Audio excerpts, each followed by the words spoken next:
What's up, guys? You know who it is. Marcus J. Jackson with another Live Life video for you.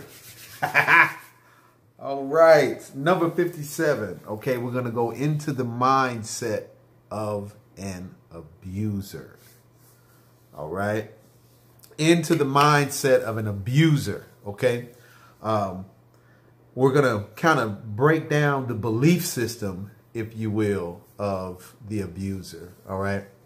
And I think helping you understand the mindset is something that a lot of people don't really pay attention to. In my opinion, you know, hey, you might pay attention to it, but I'm just gonna highlight a couple of things for you, so you know, you can just be that much more aware of what this is, you know, what this is about, what it looks like, and things of that nature. Okay.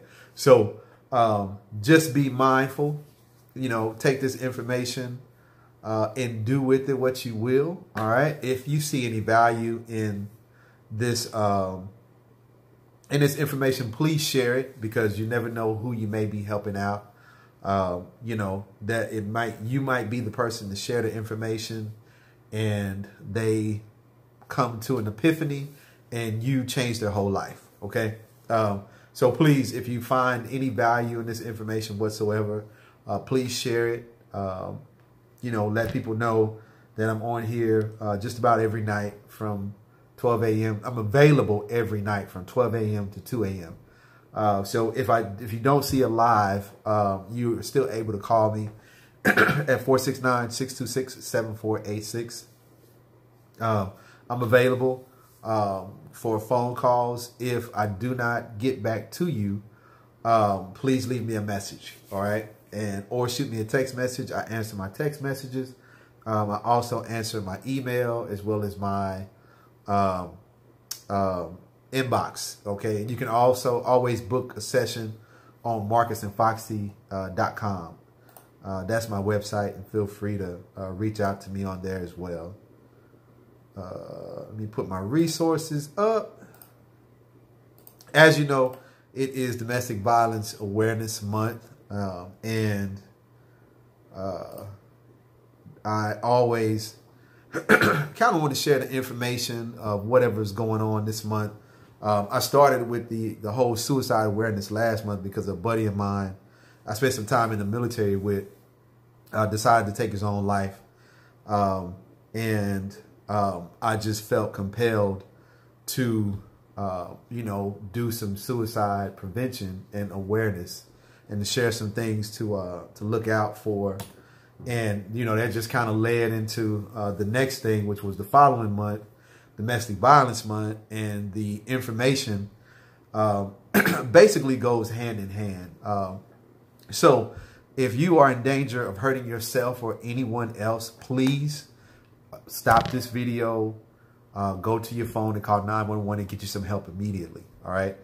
If you need to talk to an expert, the National Suicide Prevention Lifeline is 1-800-273-TALK or 1-800-273-8255. Okay.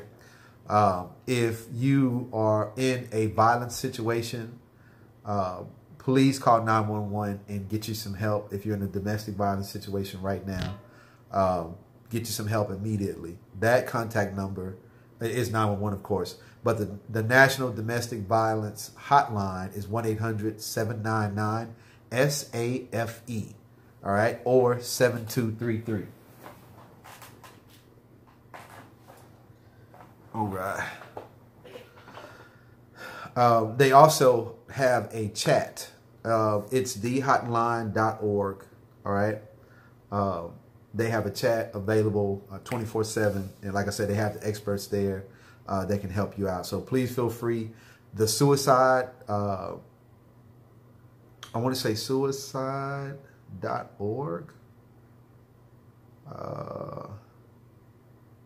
Google the Suicide Prevention Resource Center. I want to say suicideprevention.org. They have a live chat 24/7. They're available all the time. Experts there. They can help you. You know, they're available for chat as well. And like I said, if you want to talk to me, please feel free to reach out at 469-626-7486. All right. So just keep in mind, I am a life coach and a realtor. So during the day, if I don't answer the phone, I'm on the phone with someone. All right. So just leave me a message, shoot me a text message, and I will get back with you. So with that being said, let's go ahead and get started. You know, I got my tea, everybody. Everybody and anybody that's following me, you know, I always got to have a tea every night. All right. Every single night. So, you know, got to have a little something to keep me up. You know, messing around with y'all. You know what I'm saying? You never know. I think I got a comment already. Or was that me put my own damn comment? Okay, that's what it was. All right. So anyway, like I said, if you see any value in this information, please feel free to share it because you never know who it might help. All right. So let's dive into the mindset of an abuser. All right. So, you know, as we probably have heard that abusers are the narcissistic, sociopathic type. But when you hear those words, nobody ever really breaks down what that actually means. So, you know, you hear that big word and you're kind of like, wow, narcissistic, you know, sociopathic. What does that all entail? Okay. So I'm going to dive into it real quick and just break down a little bit of it, you know, so that way you know. So the number one thing that I want you to remember, always keep this in the back of your mind when you in trying to recognize if you're in a domestic violence situation. When you're faced with a situation with an abuser, he or she, and for disclaimer purposes, I'm going to say he, because I don't like going back and forth saying he, she, and all that kind of good shit. But anyway, so if the abuser is outright controlling, okay, controlling in a manner in which they feel like they have the right to punish you, right? This control is from anything from finances, anything from the way you dress, anything from what you say.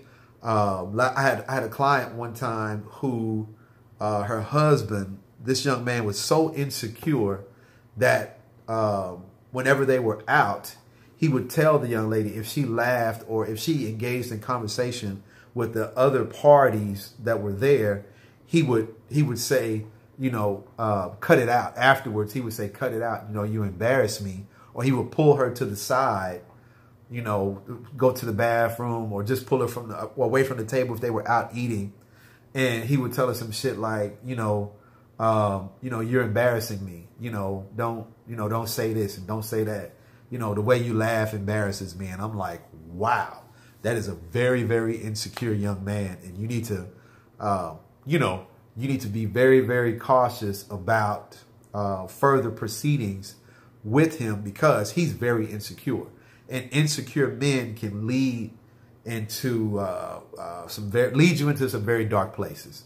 All right, I'll say that much because if they haven't really come into their grown man just yet, you're going to deal with some insecurities, and those are some, you know, that's a red flag. They're trying to control every single aspect of you and controlling you to the point to where you can no longer be you. You're more like a trophy and or a puppet, if you will, because you do and say, everything that they want you to do and say. You act the way that they want you to act, and any behavior otherwise is punished because they're in control, right?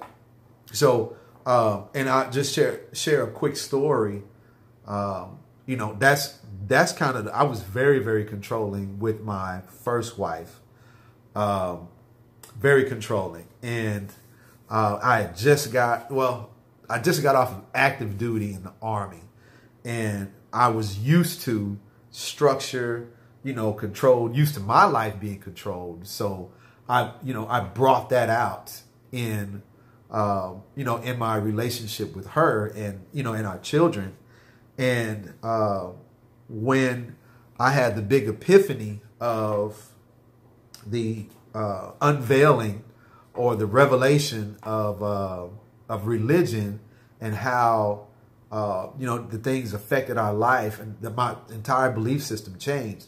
And I needed her and wanted her to be on board just like I was on board. I was excited about the information and I was learning so much. And I was like, hey, I really need you to be on board with this. Or if not, like, if you don't want to learn the truth per se, if you don't want to learn the truth about the Bible or the truth about God and all this kind of good stuff, you need to, I don't know if we're going to make it. It's going to be my way or the highway. Either you start learning, and start attending where I studied and start doing the things that I was doing to study the Bible and things and so forth. We're not going to make it. I would tell her that, I would actually say that, and if my punishment for her not doing what I told her to do would be, I would withdraw from her. We would walk through the house and I wouldn't say nothing to her, because I would be mad, be upset because she didn't do what I asked her to do. Right. If I would say, hey, you need to study this particular chapter in the Bible, and I would have a book that talked about that, a commentary or some other things set that I needed her to read in order for her to learn the information like I learned the information, right? And she just wasn't really, she grew up in a religious background as well and just really didn't want a lot to do with it. And I wasn't having it. I was nowhere, conscious and awake to things and aware of things that are going on around me like I was then. I wasn't even close to the overstanding that I have now. So that is a perfect example of, someone being controlling. But that was the extent of my controlling behavior or abusive behavior, if you will, because I was very, very, very blunt, very, very asshole-ish towards her. Not so much the children, because the children they were very, very young when we went through this. I think the oldest one might have been 3, 3 or 4 years old. So, they probably don't even remember. But, you just want to be mindful of that control, right? And if you can no longer be yourself and you're losing yourself in this relationship with this, with this abuser, you need to be, that's something that you need to be aware of. Every aspect of your life shouldn't be controlled by somebody. All right. So keep that in mind. Let me cut this fan on real quick. Sip me some tea real quick. All right. Oh, yeah, that's good. Yeah.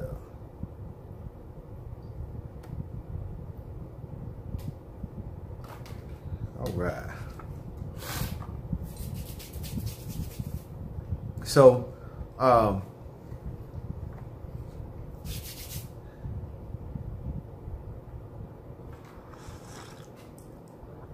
golly, I should have known that darn fan was gonna take over everything.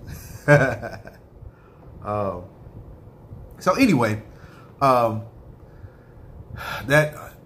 control, yeah, let me finish that up. So that control, with that, you feel as though you have the right to punish, right? The abuser feels like they need to punish you for misbehaving or not doing what they need to do. All right, we're not children anymore. Nobody needs to punish us, let alone our spouse.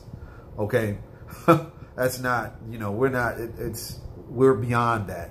So, especially if everybody is independent, you technically don't need each other. So let me touch on that a little more. The control also will lend to ownership. They develop a lot of times the abuser will develop a sense of ownership. And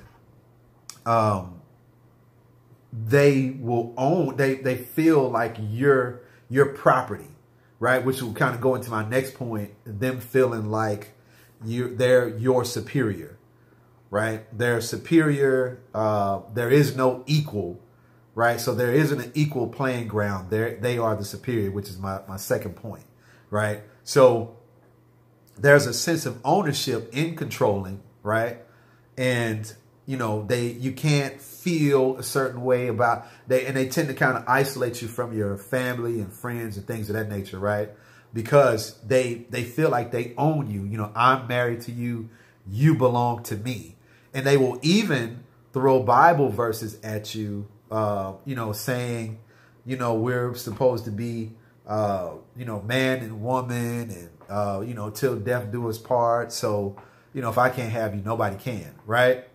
That sense of ownership, right, gives you that prisoner of war mentality that we call the slave mentality, right? And excuse me, that's what that's what we really have to be mindful of, right? We don't own each other, right? I know that you're married, and some people, they'll say, well, I have papers on this person. Well, according to law, you belong to me, and so on and so forth. Just because things are in law doesn't necessarily make them right, right? The word legal doesn't necessarily denote something that is right, right? Right? I mean, that's just in my opinion. Just because it's legal, it don't make it right. There's a lot of things that's going on in the justice system that are legal, but we can all agree that they are not right. Okay.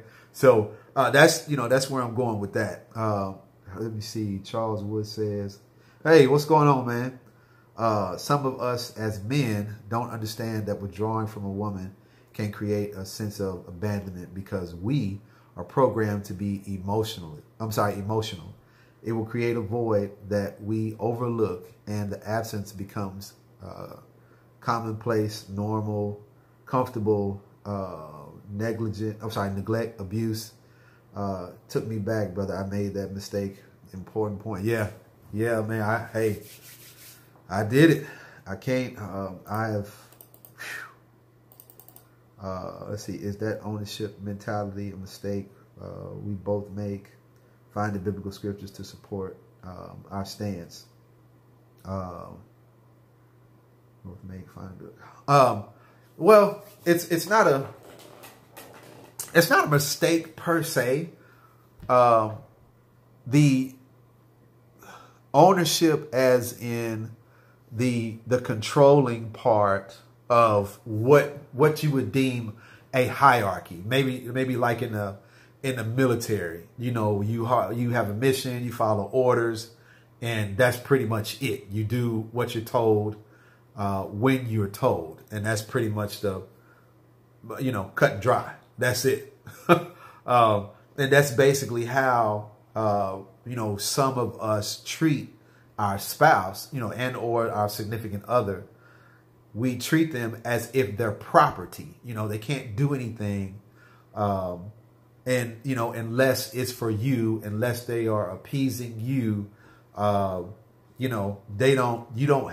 not an equal playing ground, right? And in relationships, things should be equal. It should be an equal playing ground. You should be able to do and explore the things that you like, and I should be able to do and explore the things that I like, right? So that is that's a mutual relationship, a mutual agreement. So therefore, nobody is controlling and or owning anyone, but because we've been brought up and programmed to not so much as say the words, we own each other, right? As in property, we own each other. We treat each other like that, but we've been taught to say otherwise, as in like like you mentioned, biblical scriptures, to say that, we're one flesh and, so on and so forth. But, this very, very wise young lady I heard speak today say, well, if we're one flesh, and I'm a part of you and you're a part of me, and you're beating the hell out of me, right? Or you beat me unconscious, that's me beating myself unconscious. That's me beating the hell out of myself. Okay, that's me hospitalizing myself in the name of love, right? If we're one flesh, So, I would just keep that in mind. It's just wow. It's a good evening. So, it's just something that we just have to be mindful of because of the way we've been taught. Our thought process is kind of swayed on what the actual marriage denotes, what it is and what it isn't. Marriage is a mutual bond and or agreement, not ownership. Your husband and wife are not property. You don't own them. You can't chain them to the bed or chain them to the fence and make them do what you want them to do. All right. And that's kind of where that,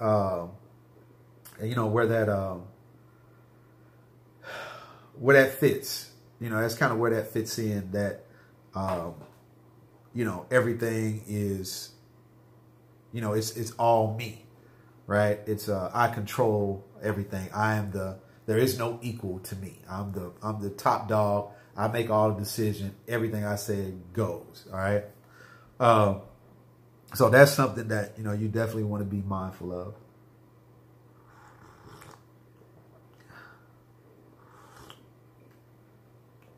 So my next point would be, you have to keep in mind that when you're dealing with an abuser or a sociopath or a narcissist, there is never they're never going to listen to a solution to a problem, right? Because that usurps their power.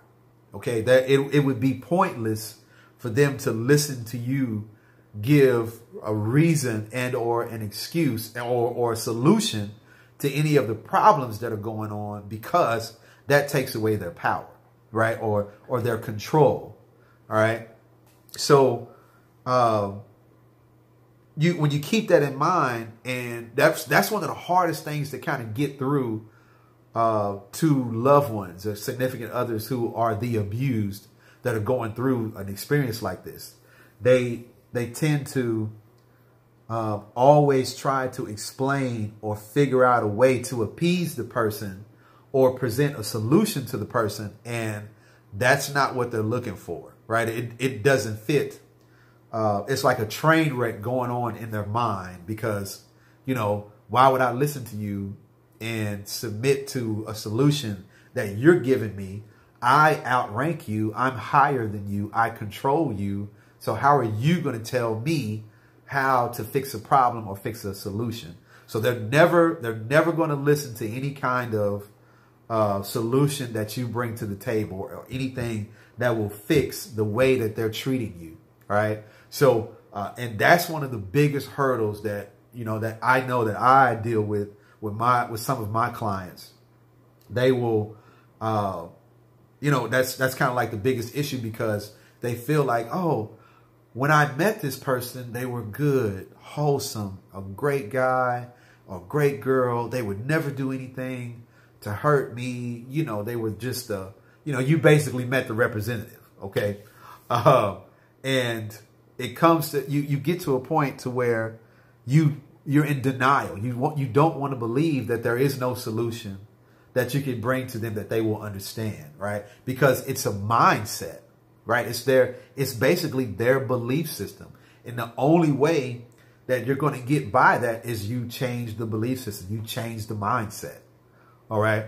And is that possible? I believe it is. I believe it is possible to change an abuser's mindset. I know in the video before, I said, I don't know how that could happen.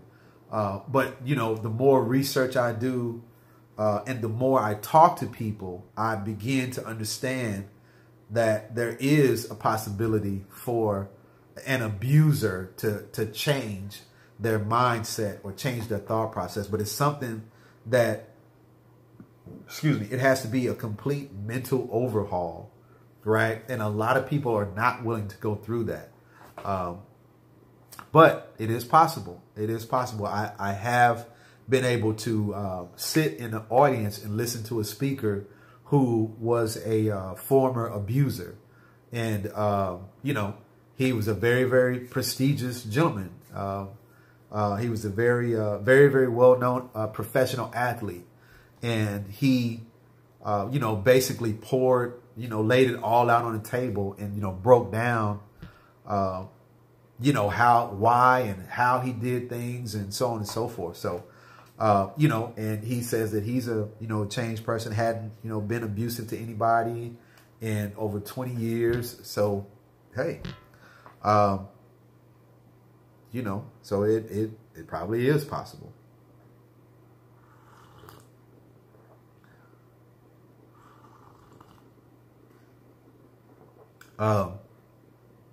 So yeah, they're not, usually they're not going to give up their power. So you presenting solutions and trying to solve problems based on how he is treating you is probably not going to work. And that's how you know you're dealing with, you know, this narcissistic sociopath, you know, that most of us deem assholes. So with that being said, which will take me to my next point.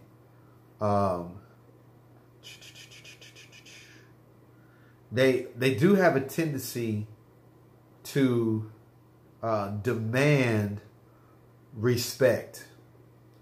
They have a tendency to demand respect. You know, you can't question anything that they do, or better yet, everything that they do is justified, right? Everything that they do is justified.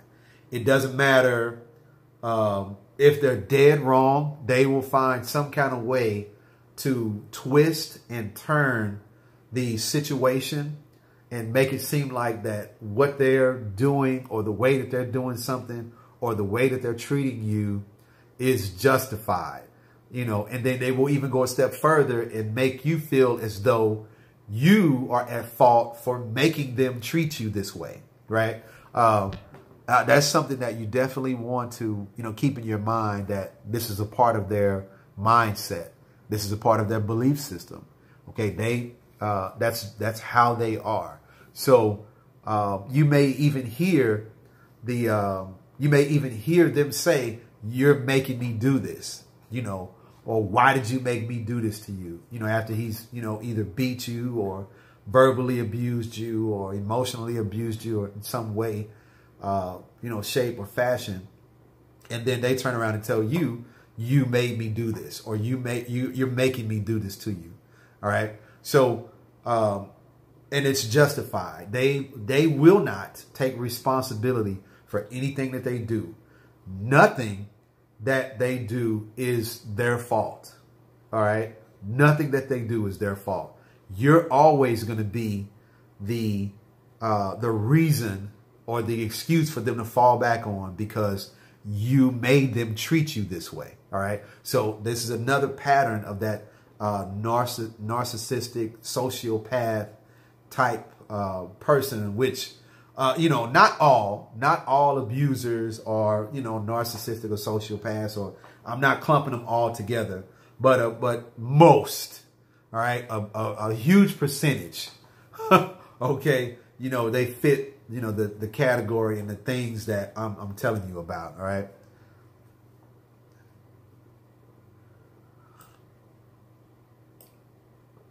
All right. It says, okay. Oh, Charles Wood says, "Is that an ego thing?" Yeah, buddy. It's definitely an ego thing, or a control mechanism. Yep, it's definitely a control mechanism. It's both. And it is definitely, hello, Christian. Thank you so much for peeping in. If you're still there, appreciate you. Appreciate everything that you do. Yeah, definitely. So let me touch on ego real quick. Thanks for bringing that up, Charles. You have two sides of the ego. And you know, from what I've studied, you have two sides of the ego, and you know, you have the the ego that basically, keeps you alive, kind of keeps you in check per se. And then you have the flip side of the ego that is what I like to call the total asshole, right?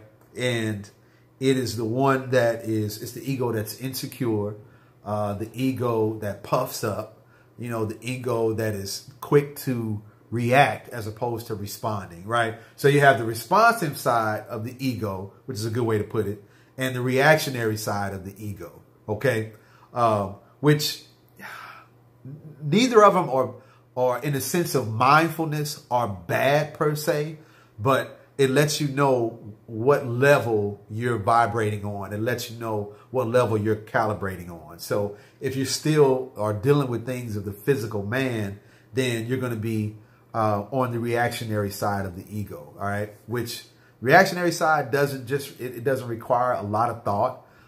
Things are very, very primal. You see and you do, right? But the response side requires a little bit of thinking, and it's usually more of the feminine side that you're dealing with. But the masculine side is, I'm the macho side, the egotistical,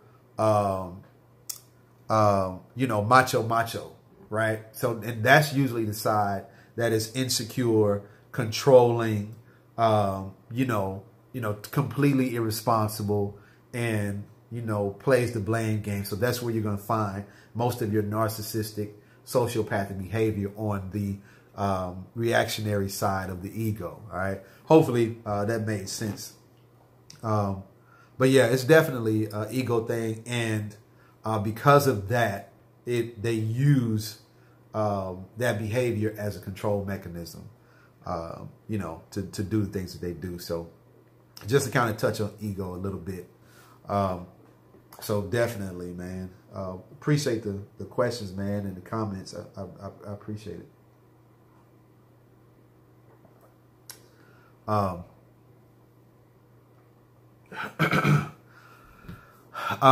They're the only ones that have the right to make demands. They demand to be pleased, or they demand to be respected. And when there's no equal ground, then that's something that they feel like they're entitled to. Okay. So, keep that in mind as well. That's something that it should be an equal playing ground. So when you're noticing, there's a great demand for you to do things, but when it comes to the other party to doing things or putting forth an effort, whether it be pleasing or whether it be just doing everyday things, if you begin to see an imbalance of that, then that's something that you need to pay attention to as well. Because as you can tell, these things are they're pretty much interchangeable. And one characteristic basically feeds off the other characteristics. So just keep in mind that that is something that we need to pay attention to as well. Let's see. So let me see. I think I covered that. So control, right to punish, no regard for your feelings. And I'll touch on that a little more. They literally do not care about how you feel. It doesn't, and it's not even something that they hide. Okay. Because I'll use myself for an example. When I was going through my, my spiritual transition and or religious transition, with my first wife, I didn't care how she felt at all. I was like, either you're going to learn this information, we're going to live by it, we're going to die by it, we're going to be, hey, either you jump on board with this or we're done. That was pretty much it. I gave her an ultimatum that, hey, we need to live our life according to the Bible, or, it's done for, So, I was like, I was preaching hellfire and brimstone and all that good stuff.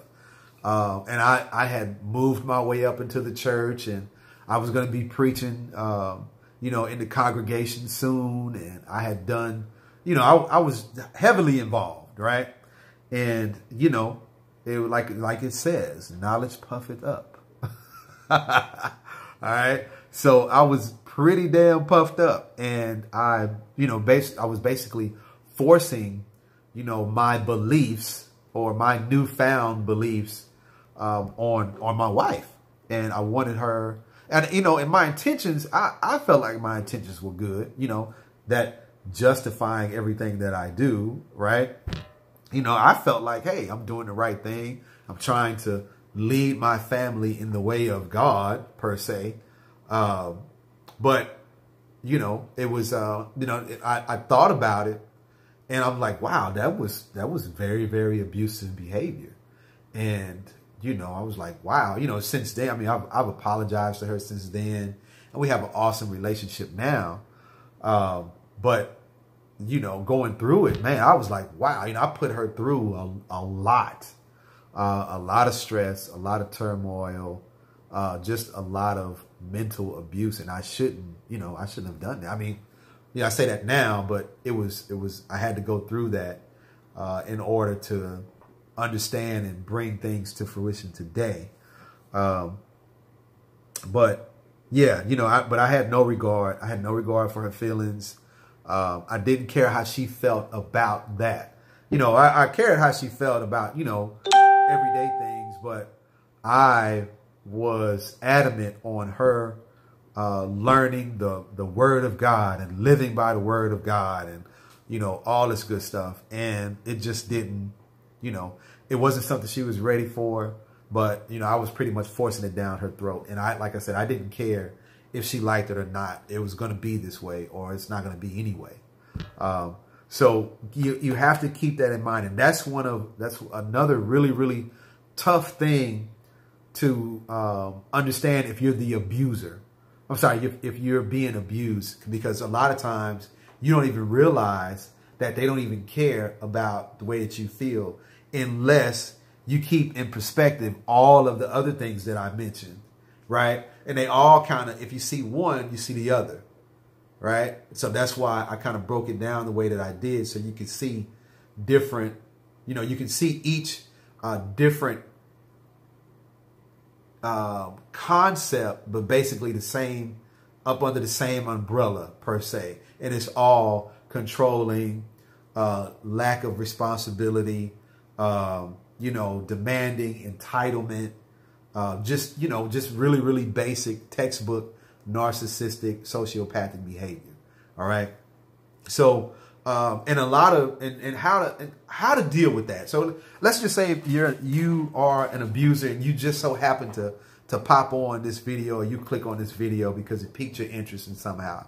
How do you overcome that? Like, how do you, how can you stop being an abuser? All right. First, I want you to understand that it is a mindset, right? It is a belief system. It's not a lot of times we go to, we send, a lot of people will send their clients or patients to anger management classes. And it's not about anger, right? It's not, the concept doesn't fit anger. Indirectly, it might, but what you're dealing with is the mindset of control, or them being able to have power over someone.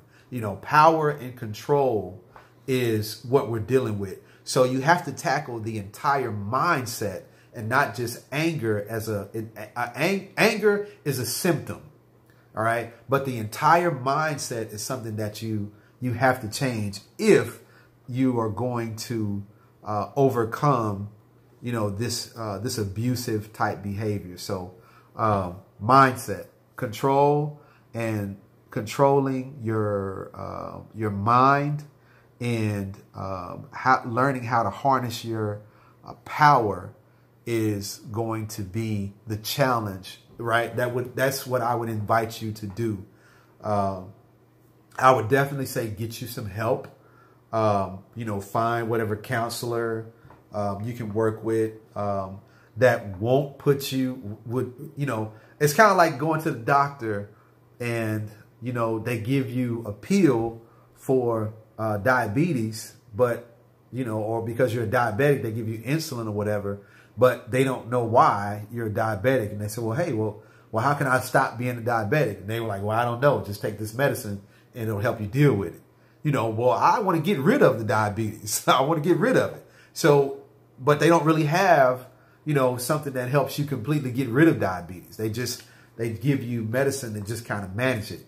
So that's what your therapist or, you know, when they send you to anger management class, that's what they're doing to you per se, right? They're, you know, you're learning how to manage the anger, but the control and, you know, being able to harness your power, being able to control or rearrange your complete mindset, right? Or change your entire belief system is something that you're going to have to go beyond anger, right? Because anger is just a precursor of sadness, or sadness is a precursor of anger. So, you know, if you're really angry or really mad, you're actually sad about something that you haven't dealt with in the past, all right? So, you know, just keep that in mind. You know, if that's something that you want to explore, hey, I'd be happy to help you. You know, you can inbox me. I will gladly, you know, try to attempt to coach you through that. You know, so yeah, I mean, definitely, I don't mind helping out if that's something that, you know, you want to go into.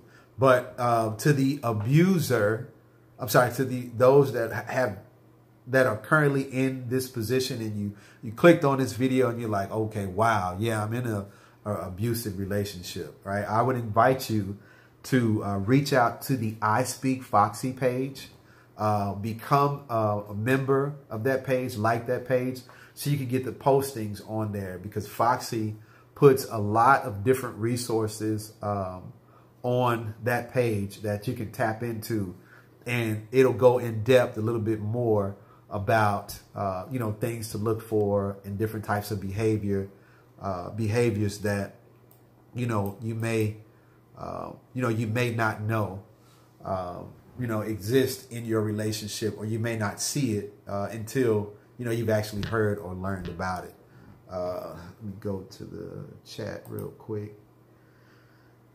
Charles Wood says, we think fear is respect or leadership, and love is a sign of weakness because we don't know how to give nor receive love from our mate. Yes, sir. That is a very, very, very, very agreeable point. Yes, sir, my brother. Yes, sir. And that's one of the big things that we do in our coaching methods. Foxy and I present a very, very balanced approach, you know, because we have the feminine energy and the masculine energy. And we approach our methods of approach are very, very different from any other, you know, a coach and or counselor, or, you know, and we're always able to go and dig a little deeper because we are coaches. So, you know, just keep that in mind, because it's a lot. And just that comment that Charles spoke about, there's a lot that goes into that. You know, if you can't even recognize love when you see it, right? And it's not a bad thing, but there is an element out there that has never been treated positively by the opposite sex. They've always had a negative experience with the opposite sex, you know. So we also have to keep in mind that, you know, that is an element that exists who has never had a positive experience with the opposite sex. So again, thank you for that comment. But that's what I wanted to share with you guys. I just want to highlight a few things about, you know, recognizing behavioral patterns, and just kind of go into the mindset of the abuser. So you're able to identify those red flags when you see them. All right. So like I said, please feel free to reach out, and make sure you go to the I Speak Foxy page, like that page, become a member. She has a few questions that you would have to answer, and so on and so forth. But Ultimately, it's all for the good. The intentions are very, very well. But that's it. You know, that's all. I really appreciate y'all tuning in, man. I appreciate the comments. They are like oxygen to me. So I'm very, very thankful for them. So I will probably, more than likely, I'll be back on tomorrow talking about some more, you know, red flags and different things to look out, you know, and different types of abuses. So that's what I'm going to touch on for the rest of the week.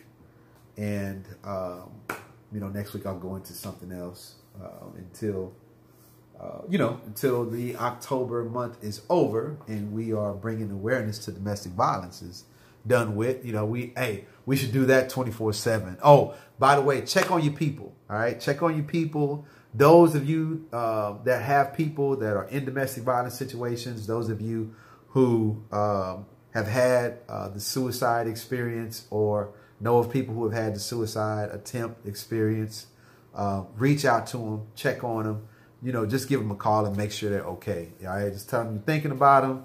The man on Facebook said, I need to call you and check on you. Call you and check on you. And that's what I'm doing. All right. So anyway, that's it, man. I'm not going to hold y'all too much longer. I done already talked 40, 45, 46 minutes. Let me see. One more chat popped in. Charles says, appreciate the work you two do. We all need your efforts. Oh, yeah, absolutely, man. Absolutely. Love it. Love doing it. You know, love helping out. And I wish that we had more platforms, you know, that talked about mental health and, you know, things of that nature. So, hey, this is one. So, you know, hey, if you guys felt if you are rewatching this, make sure you hit the repost. Let me know where you're watching it from, just to see how far this video is reaching out. And once again, thank you, everybody for tuning in. Y'all take it easy, man. Live life to the fullest and try not to do too much. Peace. Do, do, do, do, do.